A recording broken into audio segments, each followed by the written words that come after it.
Servus, Glück auf und herzlich willkommen zu einer weiteren FC Bayern Spielerbenotung. Leute, diesmal zum 30. Bundesligaspieltag zu Hause mit dem Südgipfel VfB Stuttgart 4:2 geschlagen. Die 35. ist es, glaube ich, deutsche Meisterschaft eingefahren. Glückwunsch an die Jungs.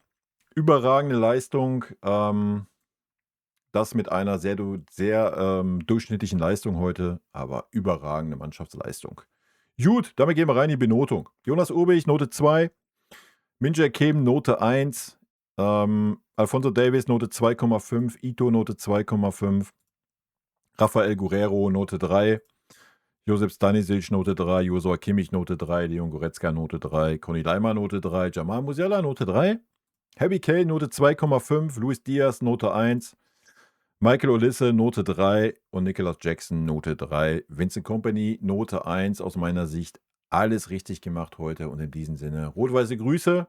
Feiert die Meisterschaft nicht zu sehr. Wir haben noch ein paar Sachen zu tun diese Saison. Und habt einen guten Start in die Woche. Tschüssi.